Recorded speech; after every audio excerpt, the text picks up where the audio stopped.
Back in 2007, when we had the post-election violence in Kenya, I was directly affected. I was on my way to Homa Bay. I was a student at the time. I think I was in Form 2. How years have moved. And in the middle of that journey, we were attacked by bandits who demanded that every passenger leaves the vehicle, and they also demanded that, or threatened that they are going to burn that vehicle. They told me in Luo that, again, where are you going in school uniform and there's no government, there's no schools? And they told me that they were going to teach me a lesson by raping me. So now I talked to women in the profession. So I talked to Janice Njoroge and Caroline Kioko. And I remember they told me, when you're going to the community, I know you already have an idea of what you want to do, but remember, go there first and see like what issues are there before going with your own ideas and like forcing them with solutions that they don't need. If you're used to living in Nairobi and you want to do an entire change where you're moving to a region like Homa Bay that was, I would say, semi-urban, it was not easy for both of us. At the time, I think Homa Bay has improved a bit. The terrain was problematic for us. The fares, oh my goodness. Public transport was not the best cup of tea. We had to grapple with being squeezed in pro boxes, to having to use borders, having to look out to ensure that we have gumboots for the time when there will be a rainy season.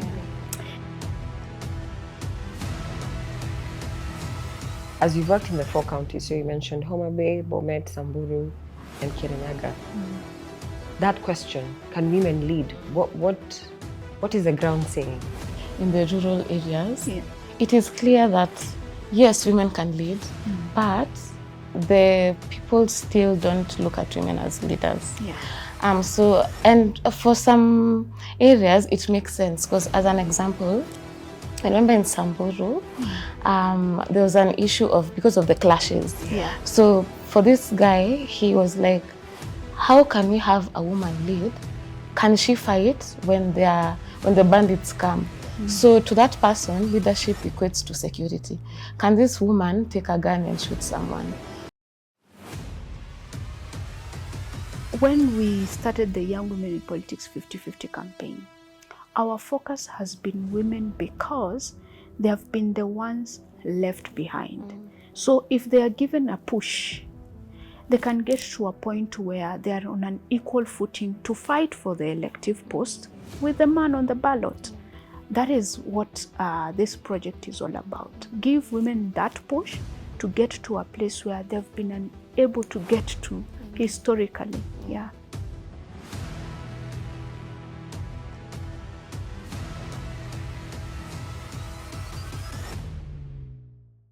Hi, ladies. Hi, Shiba. How are you? Hi, thank you. How are you? So welcome on set. Thank you so much. Today it's me who's welcoming you guys. So nice to see you today. Good to see you. Good to see you as well. You look Thank amazing. you. And also both of you, you're looking Thank really you so nice. much. So welcome. So what I'm going to do is I'm going to introduce the podcast. But this is usually your turf, I know. So allow me to do that for you guys today. So karibuni sana to the State of Her podcast, where we're moving past minimum to really quality. So thank you so much for taking time to be with us today. We are blessed to have 2 amazing ladies with us on set. And before they introduce themselves, allow me to introduce myself. My name is Shiba Atieno, and I'm going to be your host for today. But the State of Her podcast is going to have different hosts. So today I have the unique pleasure. So lovely ladies, kindly introduce yourselves and tell us something exciting about you guys. And we'll start with you. All right, thank you so much, Sheba. And I would like to add that we have 3 amazing ladies on set, and not 2. Good correction. Thank you. My name is Juliet Juma. I am a woman, I am Kenyan, and I love working with communities. I love helping them achieve the things that they want to achieve in this world. And I love interacting with the youth mostly. And I'm happy that we're having this opportunity to have a podcast that focuses on the young people. Thank you. Thank you. Thank you. And you, young lovely lady? My name is Elizabeth Odundi. I am a feminist. I am a human rights activist. During the weekends, you'll find me dancing somewhere because I love dancing. I also play tennis. I'm very active. So yeah, that's just a little bit about myself. Yeah. Fantastic. And thank you guys for joining us. So before we get to the crux of today's podcast, I just wanted to ask you, what's one exciting thing that has happened to you or that you've experienced this week? Something that stands out, something that you'd want to share with us. Oh, wow. I think meeting a celebrity in person and actually conversing with them and looking at the other side, not the personality, but the human. Yeah, so that was an interesting experience. So would you want to tell us who the personality Oh, is? yeah, King Kaka, Sungura, yes. Yeah. That's lovely. Yeah. Okay, and you, Judy? Oh, wow. Something to think about. Well, I think this week has helped me to see a side of me that I didn't know I have in terms of stepping out of my comfort zone and interacting with people and get to know about their lives from a personal perspective behind what we see in the public eye. And I enjoyed that relational opportunity. So I found out about myself that I love connecting with people at a personal level beyond their public life. Yeah. Oh, that's fantastic. Yeah. Thank you, ladies. Yeah. So I think without further ado, we can get into the reason why we're here. So you two lovely ladies have an organization called the Social Justice League. So I don't want to preempt anything, but we wanted to get into a bit about Social Justice League and what you guys do. So maybe tell us about the dream. What is Social Justice League? What was the dream behind starting the organization? I think I'll start with the phone call because I remember at the time I had just left an international NGO and then I was jobless at the time. But then I thought about what next. So I called Judith. Judith, we were with her in law school and she used to sit right in front of me. But we never used to talk, but we had a mutual friend. So we've met outside school. So this is after leaving school. And I call her. I was like, Judy, by the way, I have this idea. Yes. We can start an organization. I've been doing my research. There's youth groups, there's CBOs, there's different elements. So I think we need to have a meeting. Let's discuss this. And when I called her, Yeah. do you remember? I remember. You can tell In very many details. I remember for myself at the time, I was working in government. I had worked in policy institutions, institutions that support legislative change. And I used to wonder, how can I be so close to that change as opposed to running around as a legal professional in the court corridors? I used to think that this human rights justice I'm talking about is so far off. I was not feeling it touching me and touching the person that I'm perhaps fighting for. So at the time Liz called me, in my mind I was thinking, maybe I should start my own consultancy. I didn't want it to be a law firm because I was looking at law firm and court as the same thing. So I was thinking about a consultancy. I had consulted widely on the process of having a consultancy. And the process was as wide as the consultation itself. So Liz was telling me about community-based organizations. She was talking about youth groups. And I was like, how does that look like? So I got curious. And she started to explain. Even the process was way shorter than the process I had come across in terms of starting a consultancy. And at the time, Liz was coming from an international NGO, as she said, I was also coming from a government office, and we were like, how can we bring this idea to work with women, to work with the youth, to work with persons with disability, or generally to work with a community to reality? And when Liz talked about the process and she had done research on what it takes to have a community-based organization and the others, we felt a community organization would be the best. And as the name suggests, we would be way closer to a community than the other formats there are out there of having an organization. But that is not to say that we restricted ourselves to a community-based organization. I think along the way, we have learned how the other forms like NGOs, bigger NGOs, consultancies, how they work. And so for us, as an organization, we were like, let us be forward-looking and see in the future, would the other formats work for us in terms of how we work, how we interact with communities, and how we want the organization to move forward. And I have told the half of the story. I wanted to get in there. So after talking to Judith, and she was in. Yes, I was. Now it was the how. And I remember I had talked to my mother because she was in the village and she had experience. And then now, when it comes to the technicalities of the work, because with the international NGO, I was working on gender democracy. So I already knew this is the way I want to go. And we talked to Judy and she agreed. Human rights, women's rights, persons with disabilities. So now I talked to women in the profession.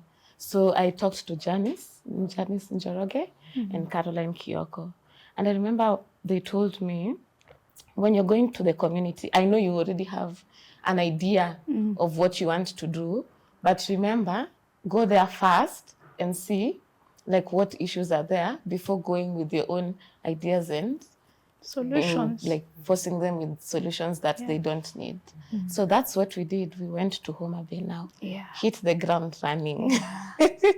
And at that time, because you're moving from an urban area, you're going to a rural area, things are slowing down.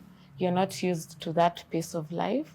So Judy, I think, will tell her side of now. I love that she said Homa Bay because that was a complete culture change for both of us, coming from living in the city, Nairobi, from how systems work, how offices work. Homa Bay was more approachable in compared to Nairobi, getting to have people listen to you. But at the same time, if you're used to living in Nairobi and you want to do an entire change where you're moving to a region like Homa Bay that was, I would say, semi-urban, it was not easy for both of us. At the time, I think Homa Bay has improved a bit. The terrain was problematic for us. The fares, oh my goodness. Public transport was not the best cup of tea. We had to grapple with being squeezed in pro boxes, to having to use borders, having to look out to ensure that we have gumboots for the time when there will be a rainy season. But there was a tiny bit in all that looked like trouble at the time, was that the officers that we would go to and say, hey, this is the passion we have in terms of having women participate meaningfully in human rights processes. How can we partner with you? And they would actually even take you to their executive director and you have a conversation. And they'll say, this is what we have done. What are you bringing to the community that is new? So some of them would challenge us, some of them would recommend, and some of them would tell you, in the next few months, we will do a call for participation by organizations, and you can apply if you want. So that is where we started to realize, oh, it is way easier to partner with organizations than it was in Nairobi, where you need an appointment for 90% of the offices in Nairobi. So fast forward, we, not only just Elizabeth and myself, we started to looking for other people we could work with in terms of having key officers for the organization. And Liz in the beginning spoke about a mutual friend. We brought her in so that she could be the secretary of the organization. And we, of course, got her treasurer, as that was the minimum requirements to register the organization. At the same time, Liz was gathering the documents, finding out how much fees is needed. And I remember because the four of us were located in 4 different regions. I remember we had a Zoom meeting to discuss the objectives of this organization, to discuss the constitution, to now say, okay, we have an idea. How do we condense it into this is what we are doing. Now we are presenting the documents to the registering office. And that Zoom meeting turned out to be the minutes of our first meeting. You know? Registration documents. Yes. And fast forward, in about 2 to 3 weeks, the organization was registered and we started to kick off going into the regions of Homa Bay. Let me tell you, Homa Bay is vast. When we say moving from place to place, we had chosen to work in a place called Ndiwa. But we soon realized that we had to push ourselves past Ndiwa and interact with the rest of the 7 sub-counties to have a wholesome understanding of the community issues. And I like Liz brought up the fact that we did not go there with solutions. We soon realized that that is not going to work. And back to the idea of calling it a community-based organization, you engage the community firsthand to hear the issues they face, the governance issues, the gaps, what the government is not doing. And this was also an opportunity for us to understand that the national government and the county government and how they operate, the extent to which they can implement functions were different.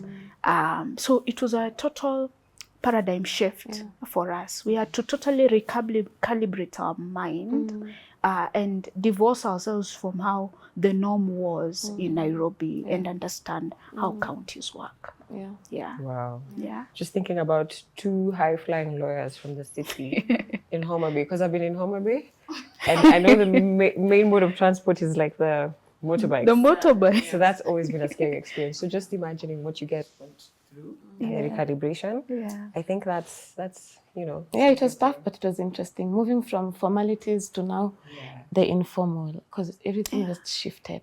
But then it takes me to my next question. What was your why? So why start the organization? Why Homa Bay County? Why women and persons with disability? What were you looking to achieve? So I remember after working for the INGO, I have been introduced to human rights. And that was the main purpose of my existence. That's what I wanted to do. And Homa Bay is home. I have seen the problems. So it's gender-based violence, it's teenage pregnancies, it's new HIV infections, and they're called the triple threat. And so I got to thinking, I have been implementing projects in these other counties in Nairobi. So why don't I do the same at the community level? And we go to school so that we can help our communities.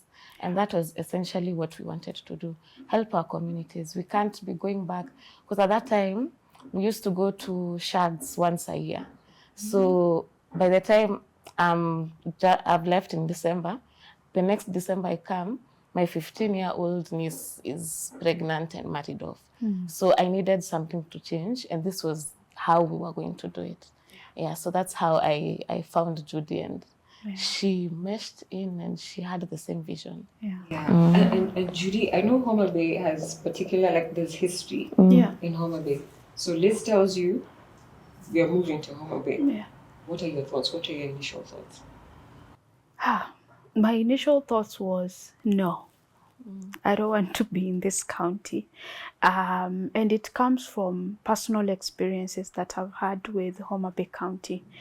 Homa Bay County happens to be my maternal home as well. My mom comes from a place called Oyugis, which is Kasipo constituency or sub-county, if you like. And just yesterday, you saw the fracas in Kasipul with the by-elections that we had. Back in 2007, when we had the post-election violence in Kenya, I was directly affected. I was on my way to Homa Bay.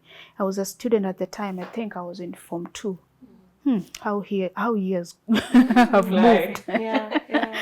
And in the middle of that journey, we were attacked by bandits who demanded that every passenger leaves the vehicle, and they also demanded that, or threatened that they are going to burn that vehicle. And I remember I was seated, this is the door to entering the bus. I was right on that seat that is at the door. Well, it was not by choice. At the time my parents were booking, it was fully booked, and that was the only seat remaining. So I had no option but to take it. So fast forward, we were at a place called Rongo. Rongo is an intersection between Migori and Homa Bay County. And these bandits, it was around 1 a.m. in the night, yeah? One of the things that make us now be afraid was that they threw stones at the vehicle and the glasses shattered. And I remember the glasses got to my face. And at the time I entered shock, so I didn't realize I was bleeding. So everyone is shocked, yeah? Everyone, there's a lot of how do we react to this? And the driver, by wisdom, quickly and courageously left his seat, went outside, imagine, and he talked to these people and bribed them. And they let us go. And actually, when we would look at over the window, we could see jerry cans. Kumbe, these were jerry cans of petrol. They were actually wanting to burn this vehicle. And I remember something they said in Luo. I would like to say it and then I'll translate. They said, "Utiyo to wakuyo," which means you are working and we are mourning. It was just at the time when Kenya was not happy with the election results. There was still a bit of negotiation, mediation by Kofi Annan, and there was still no conclusion to that mediation. So the country was still in limbo. So we were let go. And I remember, you're a student, I don't even have the phone. Gen Zs are lucky nowadays. At my time, you could not have a phone in Form 2. So we get to Homa Bay, and I asked, I think, my seatmate for his phone so that I could call my parents. And actually, I made a mistake calling them because I created an entire panic back at home. And at the same time, in Nairobi, after this incident of, okay, post-election violence is ongoing in the counties, buses started to cancel trips. There was no movement, there were roadblocks. So no one could come from Nairobi for me, and I could not go back to Nairobi. And mind you, I could not go to my grandma's Kasipul as well. Another layer to that is that I could not go to school anyway, because now the school also gave an alert quickly, please don't come to school. We will inform you when we will open, but already I'm in transit. All right, so we get to Homa Bay. I've called my parents, so my mom is calling, where are you guys? I'm trying to explain, but it's an entire, I'm okay right now, but this is what has happened. So I'm informing my parents. So we get to Homa Bay, and I remember when I came off the vehicle, and I was in school uniform, by the way, there were men, and there were, of course, and mind you, I was boarding Easy Coach. We didn't get to Easy Coach because town had roadblocks. They used the back route, which is Kisumu Homa Bay Highway, to get us to a drop-off. So we are at this drop off. Kumbe bandits wamekuja huku where we are alighting. So we get off. We were, I think, 3 students in uniform, different schools. So as we were alighting, some people are wamejipanga, they had called some relatives, they had come. So here I am, I'm confused, I don't know. By the way, at this time, I don't know there's an alert, I should not go to school. I totally do, I came to know this later. So I'm outside, and there is some men who see me, whom I later learned were the bandits, and they started to speak to me in Luo. Akin to, I'm in the rural area, that is the language that will definitely be used. And they told me in Luo that, again, where are you going in school uniform, and there's no government, there's no schools. And they told me that they are going to teach me a lesson by raping me. That's what they told me. And you're 16. How old was I? Was 15, by the way. I was 15. And you remember the glasses? Yes. The blood? I have still not realized they are there. Because everything is happening so fast. So there was a lady who had this conversation, and she came. And she shielded me, a total stranger, I didn't even know her. And she spoke harshly to these people in a very loud voice that attracted attention. There's some men who also came to intervene, and I was taken away from that place. And the next 2 to 3 weeks was me in this woman's house. A stranger. Yes. She took me in for 3 weeks. I could not go to Nairobi. I could not go to school. I could not go to my grandma's. And it is only on the 4th week when Kofi Annan had brokered a deal between the former president Mwai Kibaki and the late Right Honorable Raila Odinga for a power sharing, that the Kenya came back to its calm. And finally, I first of all went to my grandma's. Finally, after 3 weeks, when I was able to go to my grandma's, actually my dad came. We went to my grandma's and then stayed at grandma's for another 1 week. I could not go to school. Schools were still closed. I went back to Nairobi. So essentially, I wasted a whole month plus. And it was the beginning of the year. So for me, that second time is when I was getting to school, to 2008, now Form 3. But you asked something that Homa Bay is personal, and I have a bad experience, which I've explained, is that during the time Liz told me that we start an organization in this county, it was also the same time I was working with government, and they wanted to post me in Homa Bay County. And I was so resistant about that. I actually complained at the interview. And I told them, they asked me, you have applied to be stationed as an election observer in Machakos County, but you don't understand the local language in Machakos. And I was there saying, Machakos is cosmopolitan.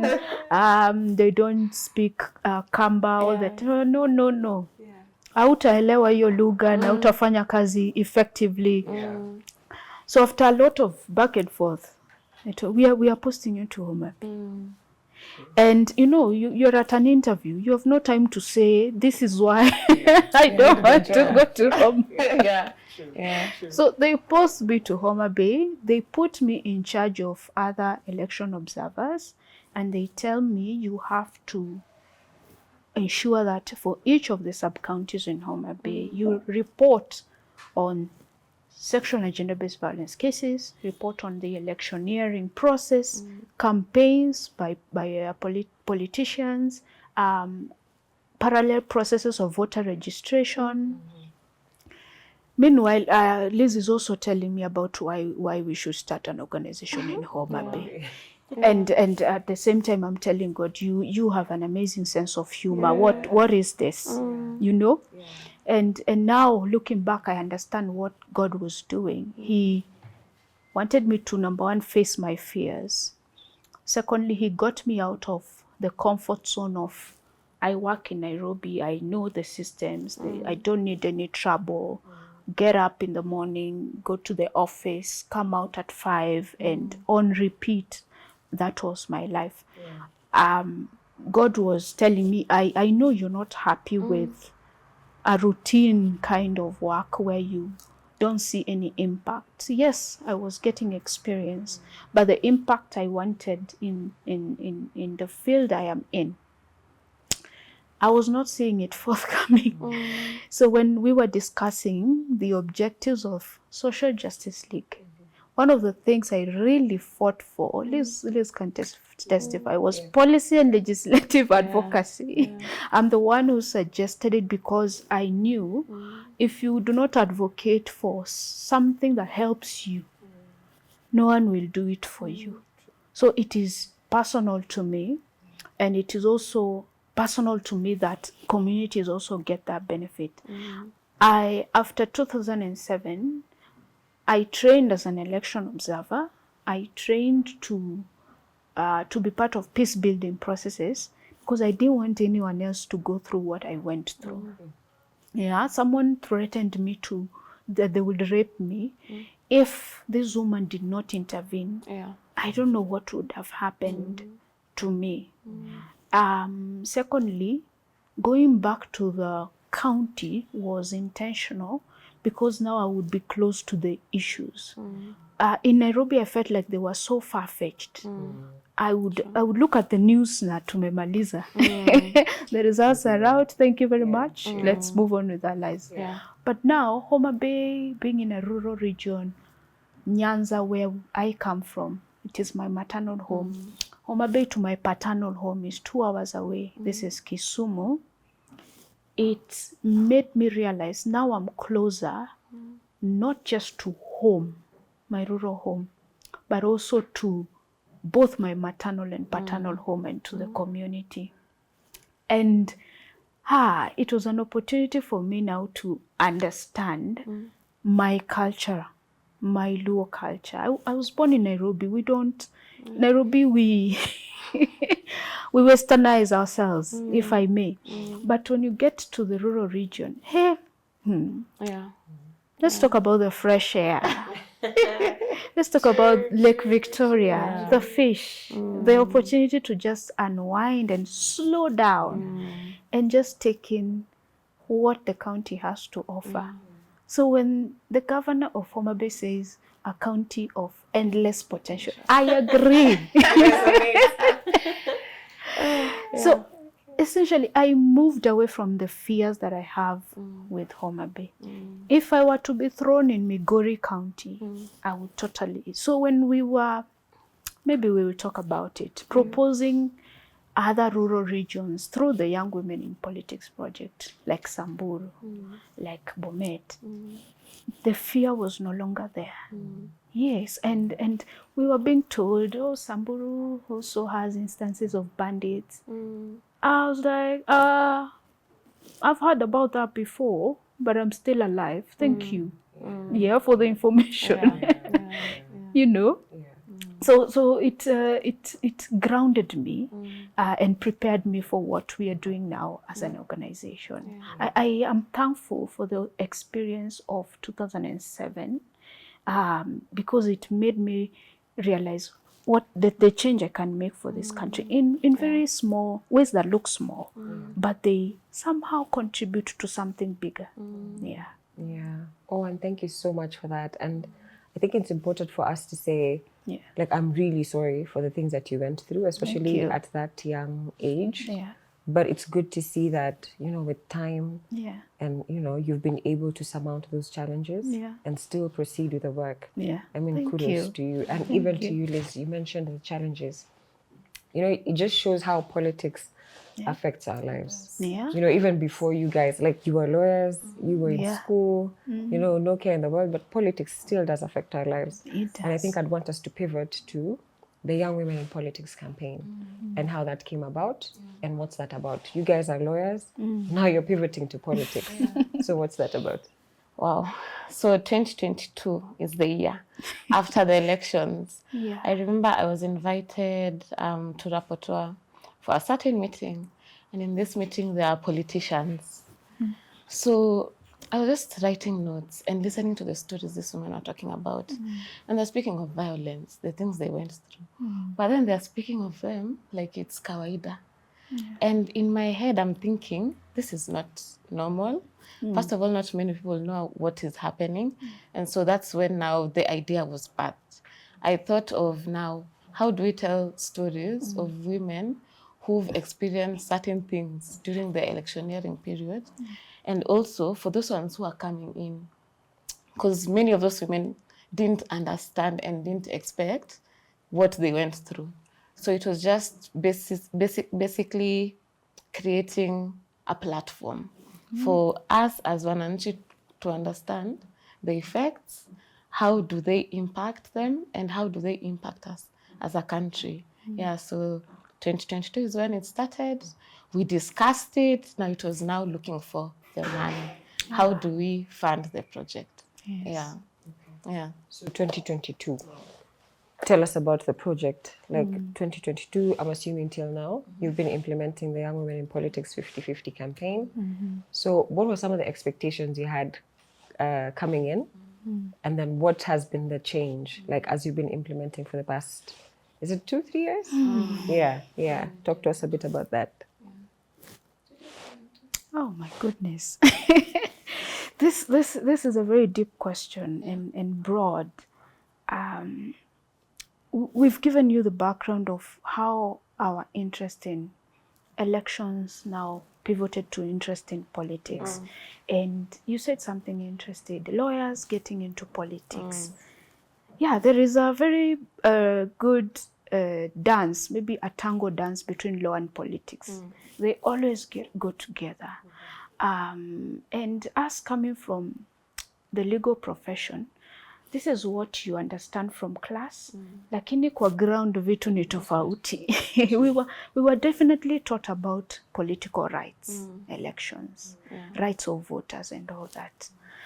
But now when you come to the ground, we realize that it is not just about how IEBC, our electoral body, carries out that process, plans for it, foresees it to the declaration of the winner.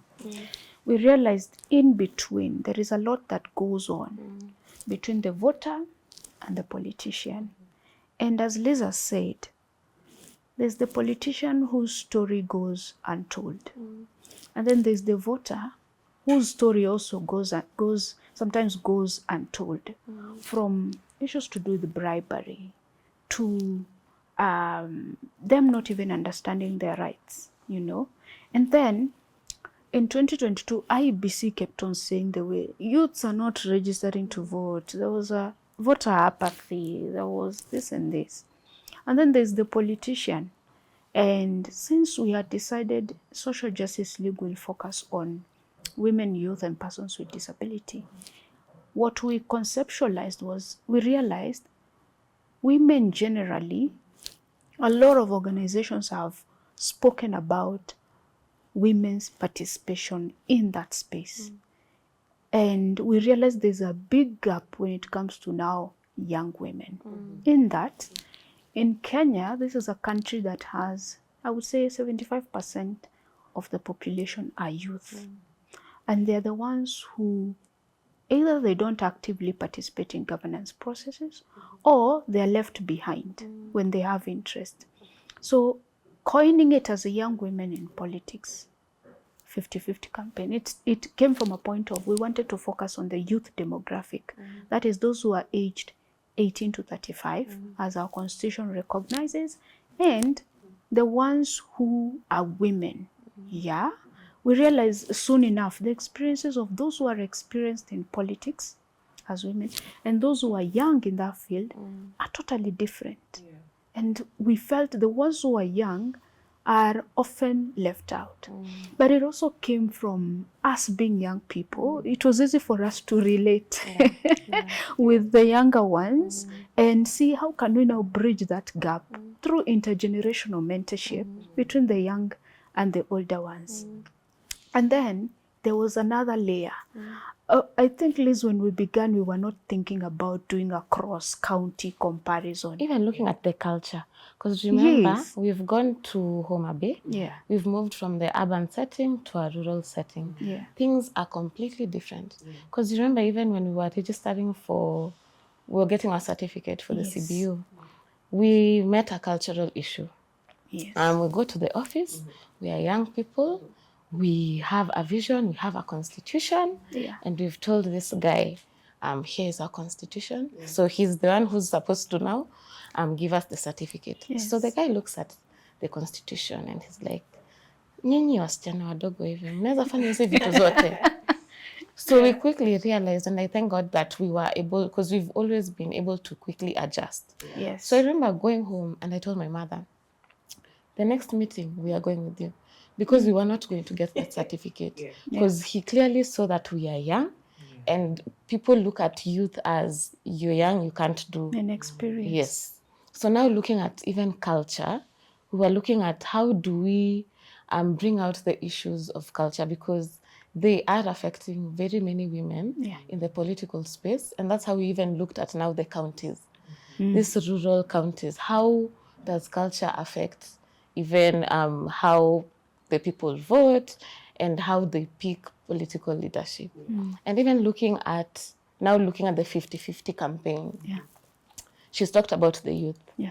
Now looking at the 50-50 campaign, our government is clearly not going to create the framework that we've needed since 2010. We're in 2020. 2025. Yeah, which is I'm in 2027, but really. So we're in 2025. 15 years later. Yeah, we haven't gotten the framework. So we wanted to make a shift. Let's move it from the national space. Huku chini kwa ground, do people really believe that women can lead? And now putting those two together, culture, and now looking at now the inverse. Yeah. And I like that you've asked that, because as you've worked in the 4 counties, so you mentioned Homa Bay, Bomet, Samburu, and Kirinyaga. That question, can women lead? What is the ground saying? Because you know, you have a good project, it sounds really good on paper, but as you've worked since, for the lifetime of the project, the past 2 years, what's the ground saying? You've asked about the ground, but the reality is women are already leading. Because we soon realized that women are leading at home, women are organizing the home, they are house managers, that is leadership. And then you get into these spaces, even in the community barazas, we soon realized women actually show up. They only become scared to speak because of the cultural issue that Liz has spoken about.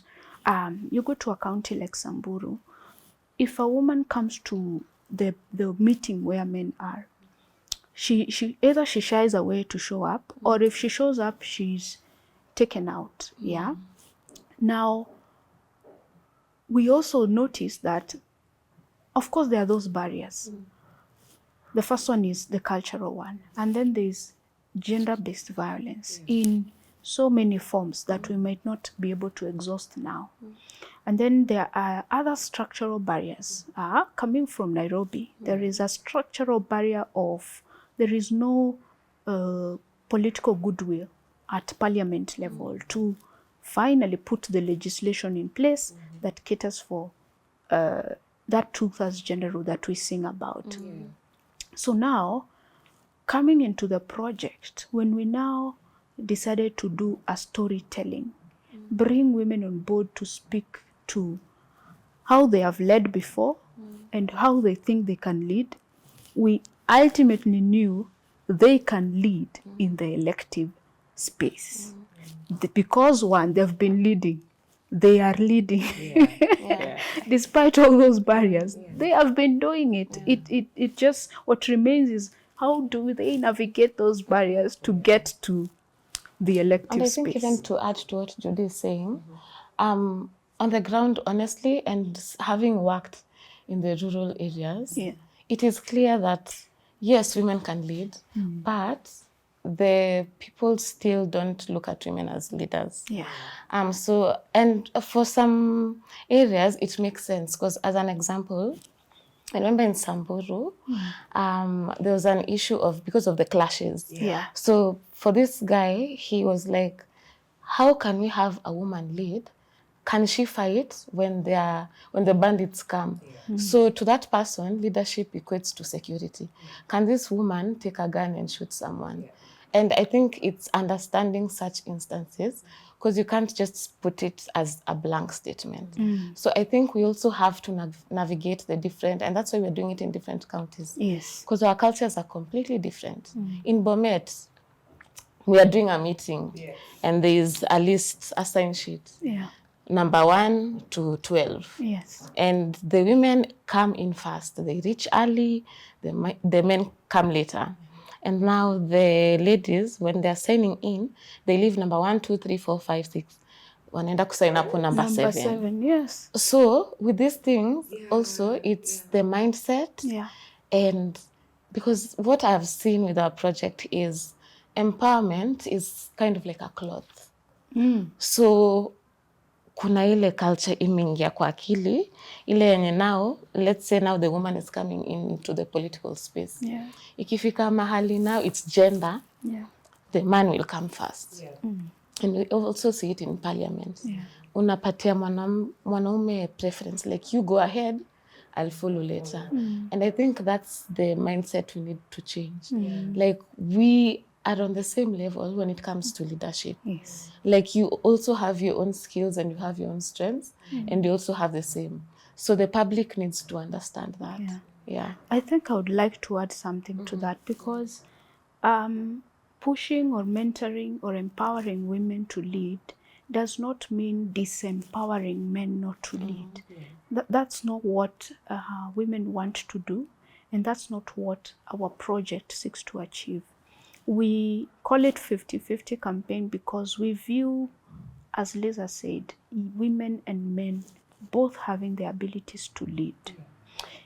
And when I give the example of the home, it shows up clearly. There are areas where definitely the man takes the lead, and then there are opportunities that the woman takes, especially, I want to call it a house manager who says, watoto wamevalishwa uniform. She's leading on that.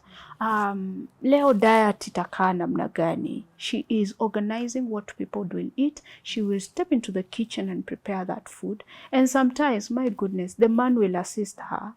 When we think about leadership, when we come now to the elective space, we are saying, from the experiences that women have had before, women are able to use that skill into this field, not because it is a field that is branded male only. No, that's not the case. It is also a space where they can coexist, and they both have strengths and weaknesses. When we are akiwa chini, the other lifts in a certain area, and they can lead together.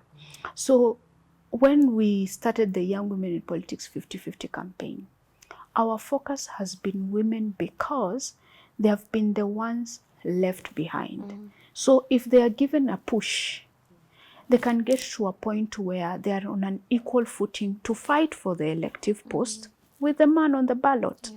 That is what this project is all about. Give women that push to get to a place where they've been able to get to historically. Oh, that's beautiful. And your project sounds like there's a lot of like good stories, and I like that you said it's a storytelling sort of project. So now I want you to move to the podcast. So you've been implementing for 2 years, now you've decided to start a podcast. Maybe tell us a bit about, of course, the name, what you guys want to achieve, and why a podcast. So 2024, we did the documentary. And with the documentary, we went to the different counties we've mentioned, and we met different women who had different stories, and these are stories that are very impactful and would definitely help any other woman who wants to get into the political space. So because we had so many stories, we thought of what other platform can we use now for people to engage now with the politicians themselves? Because the documentary they see, they watch, wamemaliza. But with this one now, it's for now the politicians to come into our space, talk to the people themselves, tell them the issues, and let's have comments from people. And it's also a way of mentorship because, as we've said, looking at the project, we've tried looking at how can we bring out the element of mentorship because it is important. If you're going into a space, you have to understand what is there, what is expected. So it's also a way for women who want to get into politics in 2027 and beyond to get that mentorship because we talked to Millie yesterday, Honorable Millie Odhiambo, and she gave us a nugget and you would not get that in any other type of space. So it's not where we are used to. It's not our comfort zone. We are getting out of our comfort zone and getting it to a space that we are new to. And Wow. So essentially, Amwa Kenya for young women who want to get into politics, yes? I like that. Yeah. Maybe, Judy, anything you want to add? Wow. I think using a podcast to me is very innovative, and it is not just giving young women in politics that opportunity. It also gives SJL the opportunity to say, this is where we were at the beginning, and this is where we are going. This is how we are adjusting in terms of how we do the projects that we do.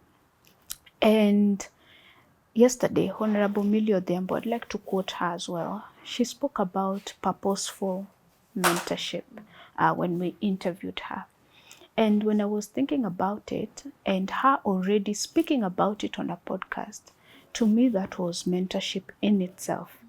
And then she went further to give us now practically, this is our mentoring as well.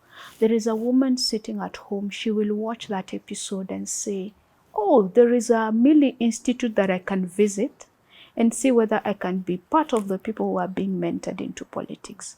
And she even gave us an example of a woman who used to follow her, and when she saw things firsthand, she was like, oh my goodness, politics is perhaps not for me, you know? And I like when there's that practical bird's eye view of how things are, because we also appreciate people have giftings differently. Not all of them will get into politics.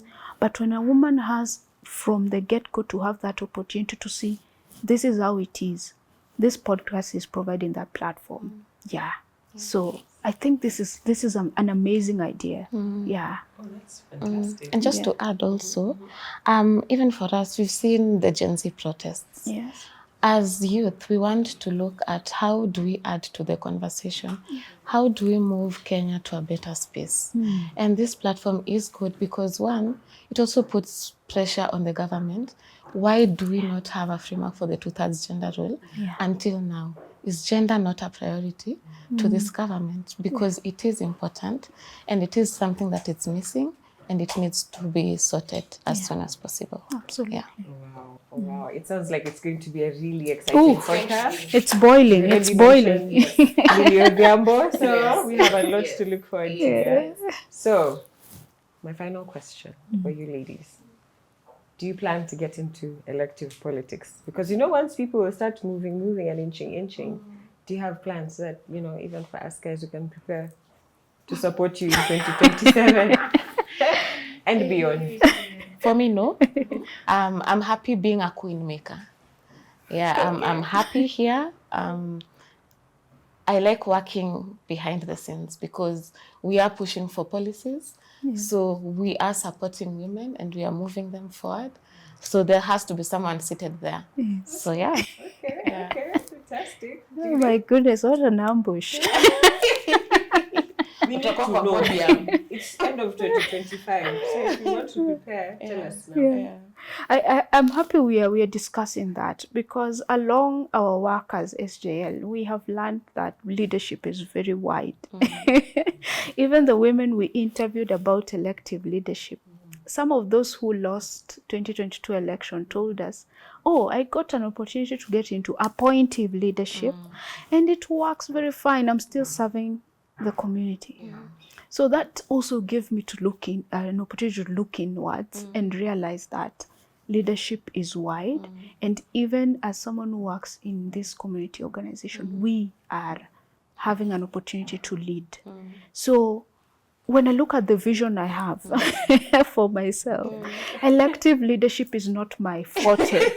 It is not, but I'm indeed a leader. I have seen it through Social Justice League that I can lead in so many other spaces that I have interest in. Okay. Yes. Okay. Thank so, 2027, no. That's fine. So for any of our viewers who would want to interact with SJL or to reach out to you guys to find out what you're doing, opportunities for partnership, where can they find you, both physically and online? Oh, so we have social media channels, LinkedIn, TikTok, Facebook, Instagram, YouTube, Social Justice League Kenya, obviously. The podcast will also be on Spotify. The podcast is called The State of Her Podcast, but the organization is called Social Justice League. So and please, to the viewers, if you have anyone you want to see in this podcast, if you want to see different collaborations within the podcast, tafadhali, please tell us. Fantastic. Physically, if you want to come to Homa Bay County, where can we find you? Oh, you can find us at our Achuodo, which is based in Ndewa sub-county in Homa Bay. Just a few minutes to Migori, but we are still in Homa Bay. Please don't mistake that. You'll find our offices. So if you find us in Gumboots, usitupite. Still the same event. Thank you so much. It's been a pleasure hosting the both of you. Oh, thank you. It's been such an engaging conversation, eye-opening. Yeah. And I think as part of the audience, we really look forward to interacting with your podcast. Yes. So if you want to view it, when are you starting to, where can we find the podcast? We're starting next week, so we're launching it next week. Same social media channels I've mentioned, it's going to be there. I think we'll put a link in the bio so that people can find it easily. Thank you so much. And yes, as you said, we'll put the link to all the social media channels and all your information on the bio so that people can reach out to you even after this engagement. Thank you so much for being with us. It's been such a pleasure hosting these two lovely ladies. So for now, it's kwaheri ya kuonana. Thank you. Thank you.